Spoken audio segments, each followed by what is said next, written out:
The 6-star shard arena is becoming a laborious grind fest. You think Kabam might have done some extra multipliers. Rintrah Bug update and Daredevil's Hell's Kitchen bug update. We'll look into those things. And did Kabam tease future Maximoff family champions for the future? Hey, hello everybody. Welcome back to the Marvel Contest of Champions news show, referred to as the MCN for Wednesday. Make sure to do... That's true. Do those things, whatever those things are. If I can get my words properly out. Like and subscribe. That's like a combination of Taz and the crazy frog all in one. But in any case, I'm leaving it in. We'll get into some news stuff now. And the Piggy Bank. So the Legend event Piggy Bank. So someone said here, the in-game update message stated there would be a Piggy Bank going live with the event, but I'm not seeing it. Is there going to be one, or was the update message in error? Now currently in game, it's hard to kind of find that on this particular message, especially on the Legend Celebration message. And like from Kabam's perspective, you're like, well, what's going on with this? The Piggy Bank? Is there a Piggy Bank? No Piggy Bank? Was it meant to be a surprise? Well, Kabam Jack said your eyes are not deceiving you. The information about the upcoming Piggy Bank was put in the wrong place with the wrong title. There is still a Piggy Bank on the way, dropping in the next couple of days. So this was put out, well, it could be a case today that the Piggy Bank goes live, but it's not part of the Legends event. It'll be available for uncollected and above, and will not include any crystals. Sorry for the confusion. And just a quick look in game to see if that has indeed gone live. And the answer is, it looks like no. So yeah, that's kind of like not in just yet, but should be at some stage. This mysterious Piggy Bank. So if you're wondering what happened with that one, it's coming today, I would say. Maybe tomorrow, we'll have to see. Next up, bug updates. First of all, Rintrah. As a lot you know, we covered this in the last MCN, and it just basically covered the fact that the way that his root mechanic works, with something being kind of removed, which was the unstoppable, and that kind of combinations with that. There's a TLDR to this. The TLDR of this one is basically Rintrah activates root, the unstoppable activates, the opponent throws a special attack, the root says it should, but the unstoppable is removed. And this bug has been going on for the last month, and Kabam's said yesterday, and an accidental one it would seem. I don't have any info to possible timelines to share at this moment, but just wanted to let you know the team's working on getting this sorted as quick as possible. So it is a case that for those Rintrah fans out there that rotate around with this champion, that it is going to be sorted out with how root works with this, and unstoppable, and other stuff when it comes to the interaction. And a quick update on the situation of Daredevil's Hell's Kitchen. For those that are fans of this particular champion, it is good to know that Kabam still are taking it seriously when it comes to like feedback on this. It does concern me that it takes a lot of the player base to literally bug test a lot of champions to give that info to Kabam, for then Kabam to kind of like work on this stuff, which it's very labor intensive for the player base, but as long as there are passionate players about certain champions, then at least there will be some sort of justice in some shape or form. So the update on the Daredevil's Hell's Kitchen issue is that I'm able to confirm that Daredevil Hell's Kitchen's signature ability is bugged. So that's a confirmation. It seems the issue is actually with Red Skull. The game team is actively working on it. So that is good. So hopefully that means by the next update that will be sorted. We'll have to see on that one. But Red Skull, damn, you on that planet with your soul stone looking after that. You're playing around with Tesseracts. That's what you do. You play around with Tesseracts, you mess up other champions. And now on to the Shard Arena, the 6-star Shard Arena to be precise, but let's face it, all of them come under the same umbrella as being laborious grind fests, especially when you've got to use 1 stars and 2 stars for this particular interaction. And yeah, let's face it, it's a fun one. Also, there is a current bug at the moment where you're seeing this: heroes do not match the heroes in your team. That is something of a bug right now. And as of yesterday, Kabam are working on a fix. So the game team is working on resolving this now. But also there is the other side of things, and that is the extent of grind required for this, and the time investment. Bear in mind, if you've got the time to grind on it, it does come as an advantage, because you do get 6-star shards where, you know, doing some of the other arenas, if this arena wasn't on, you probably wouldn't get the volume of 6-star shards you'd probably get. But let's face it, it's a grind fest. I think yesterday, I pretty much started yesterday and managed to put up, I think, in the region of 600k in a day. And that's kind of like my aim each day to do is do 600k. Disappointing side of things, it's like a 40 win streak so far, and it's like, I gotta get a 220 plus, I think is win streak. 660 fights, yay.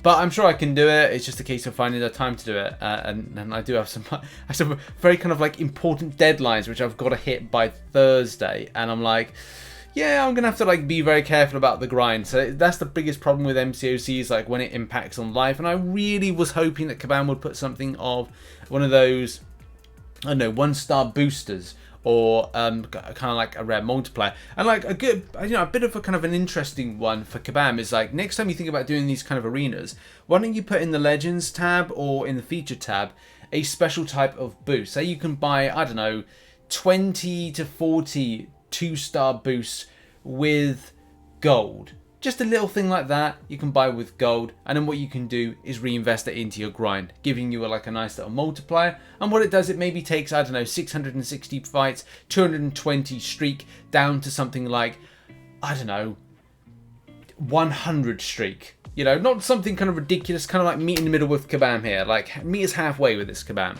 But I don't think they do that, and this has been like, was it the 2nd to 3rd year that this has kind of like been in kind of rolling, and it'll probably be the same in December. But it just would be nice to have something of like an option to kind of like help oneself out, the same way that, you know, a limited time only arena boost. You know, Kabam have done limited time only kind of like items. I mean, look, if you go into your inventory at the moment, if you want to talk about limited use items, just randomly stay in there. Where is it? There it is. The randomizer, the buff randomizer. Because, come on Kabam, you can do this. Just kind of roll in a little kind of like 2-star arena boost here and there. On the subject of criticism of this particular event, Kabam still haven't responded back to anybody on the matter. And it's kind of weird, because I kind of feel like it's at that time to look at quality of life in MCOC. Quality of life has been a big push over the last 12 months. And one thing that would be quality of life is an arena that not a lot of players who generally do arena will come out to grind this arena and then be left with the reminder of why they left doing arena in the first place. Not for me, because I'm non-spending in MCOC and I need the units, I need the battle chips, I need the 6-star shards for special crystals in the next kind of like couple of months. So I've got to do it regardless, which I think a lot of people are in the same boat. But it's all the difference between giving the community a fun-based event. I mean, you look at some of the events that have been put out for the Legends event so far, bar the Halls of Gold, which requires you to spend energy, which I'm a bit kind of like, really? We doing this? Like, we've got to spend energy in the Gallon kind of like solo event. Why are we got to spend more energy there? So it's a bit of an odd one, but Halls of Healing, Halls of Glory are 0 energy spend situations. So we've still remained with this the same, and I think this will be something that will continue on.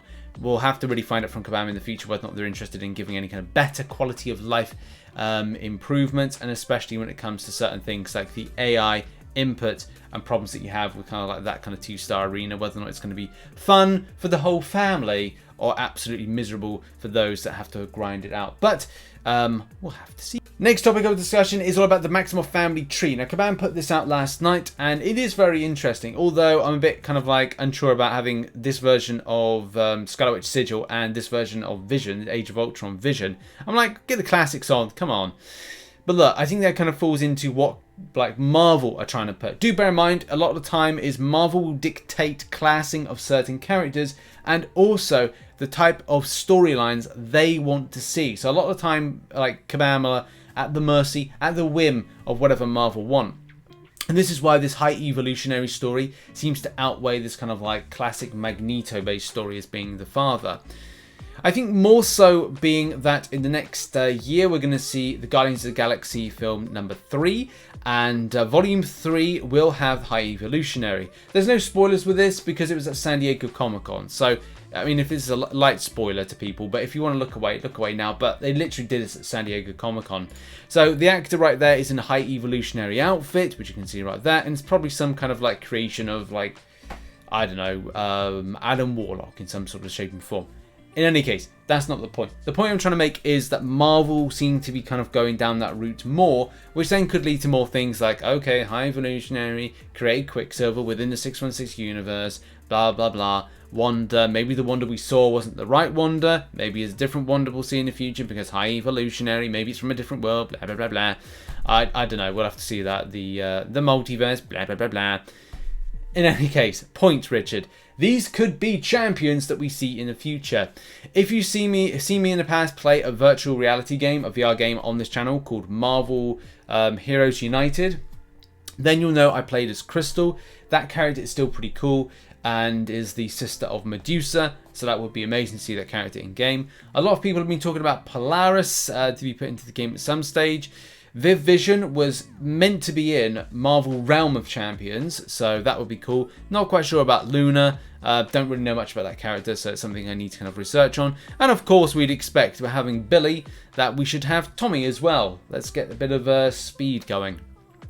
But in any case, exciting times could be ahead if Kabam are teasing this, because it seems very much kind of like either they're trying to educate the community or they're trying to hint that these could be champions of the future.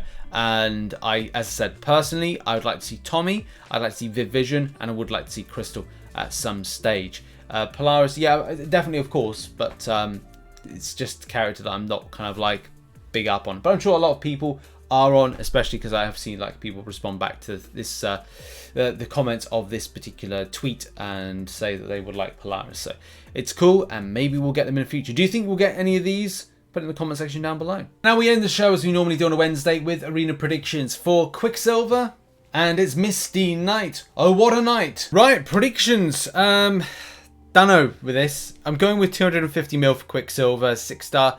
It's a bit of a fine one because I know a lot of people are looking forward to grinding out this arena. Well, they're looking forward to the champion, not the arena. So I don't know, with Gallon going for 220 mil and with Valkyrie going for 275 mil, it puts in a very difficult spot as to where players are likely to go when it comes to achieving that. And it could be around about that 250 plus mil. So between 250 to 270 mil potentially. Oh, there's going to be a big shocker. It's really hard to tell nowadays with featured arena grind, especially for new champions. Quicksilver's a 5-star, 65 mil is pretty much a lock, 55 mil usually gets a new featured, but again, we don't know the grind habits of this arena for players because they're interested in synergies, because they're interested in prestige bumps and other things like that. Misty Knight, 6-star, 55 mil. I think that may even go a little bit less than that one, depending on people's interest in grinding Quicksilver over Misty Knight's arena. And a 5-star arena, I'm going with 18 mil because, let's face it, you're going to get a Misty Knight for 18 mil, probably even less than that, probably around 15 mil. But that's been the predictions for round 1 of the upcoming arena. We just got time to say thank you very much to everybody that supports the channel as a YouTube member and as a Patreon who are on screen right now. Thank you so much. Make sure you drop by to live streams. I was in the live stream last night here on YouTube doing one, so maybe we'll do another one today, maybe tomorrow, something like that. And also on twitch.tv/RichTheMan live. I should be back live streaming tonight, doing a little bit of MCOC and Fall Guys, so a combination of the two. And we got that special infallible win, which is very difficult. Only 1.5% of any player in Fall Guys has actually achieved. So thanks to everyone who was around for that, and I'll see you in the stream soon. Make sure as well to check out some other content which will be located on screen right now, and I'll see you in the next video, whenever that will be as well. Cheers, bye bye.